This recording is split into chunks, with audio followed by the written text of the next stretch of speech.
ভারতের আগরতলায় বাংলাদেশ সহকারী হাই কমিশনে হামলার প্রতিবাদে দেশের বিভিন্ন জেলায় বিক্ষোভ সমাবেশ করেছে বৈষম্য বিরোধী আন্দোলনের শিক্ষার্থীরা। শরীরের এক ফোঁটা রক্ত থাকা পর্যন্ত ভারতীয় আগ্রাসন মেনে নেওয়া হবে না। ভারতের আগরতলার কুঞ্জবনে অবস্থিত বাংলাদেশ সহকারী হাই কমিশন প্রাঙ্গণে হামলা ও ভাঙচুরের ঘটনায় তীব্র প্রতিবাদ জানিয়ে ঢাকা বিশ্ববিদ্যালয়ের রাজু ভাস্কর্যের পাশে তাৎক্ষণিক বিক্ষোভকালে এসব কথা বলেন বৈষম্য বিরোধী ছাত্র আন্দোলনের সমন্বয়কেরা। বিক্ষোভ শেষে একটি মিছিল বিশ্ববিদ্যালয়ের বিভিন্ন গুরুত্বপূর্ণ সড়ক প্রদক্ষিণ করে।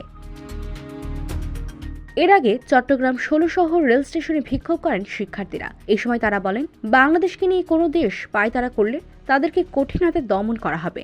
ভারত আওয়ামী লীগের মাধ্যমে বাংলাদেশকে অস্থিতিশীল করার ষড়যন্ত্র করছে। দিল্লির নীল নকশা রুখে দিতে সকলের প্রতি আহ্বান জানান বিক্ষোভকারীরা। পরে ১৬ শহর থেকে মিছিল বের হয় মুরাদপুরে গিয়ে শেষ হয়। সিলেটেও বিক্ষোভ মিছিল করেছে বৈষম্যবিরোধী ছাত্র আন্দোলনের শিক্ষার্থীরা।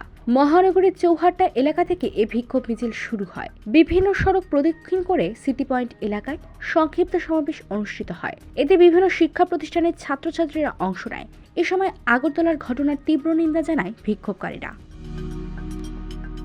রংপুরে বিক্ষোভ মিছিল এবং সমাবেশ করেছে বৈষম্যবিরোধী ছাত্র আন্দোলনের শিক্ষার্থীরা। রংপুর জেলা ও মহানগর কমিটির উদ্যোগে নগরীর প্রেস ক্লাবের সামনে থেকে বিক্ষোভ মিছিল বের হয়। প্রধান সড়ক প্রদক্ষিণ শেষে আবারও প্রেস ক্লাবে এসে সমাবেশ করেন তারা।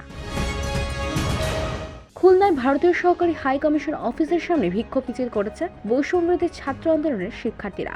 নগরের শান্তিধাম মোড় থেকে মিছিল বের হয়ে ভারতীয় সরকারি হাই কমিশনের সামনে যায় তারা। সেখানে বিভিন্ন স্লোগান দিয়ে পরে বাংলাদেশ ব্যাংক মোড় হয়ে যায় মিছিলটি।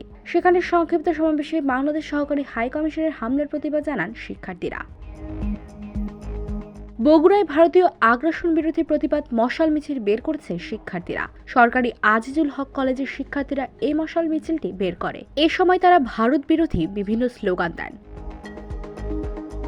বাংলাদেশ সম্মিলিত সনাতনী জাগরণ জোটের মুখপাত্র চিন্ময় কৃষ্ণ দাসকে গ্রেফতারের প্রতিবাদে ভারতের আগরতলায় বাংলাদেশ সহকারী হাই কমিশনের ভাঙচুর ও জাতীয় পতাকা নামিয়ে ফেলার ঘটনা ঘটে। হামলার ভিডিওতে দেখা যায় বিক্ষোভকারীরা বাংলাদেশের জাতীয় পতাকা নামিয়ে ফেলার পর তাতে আগুন ধরিয়ে দেয়।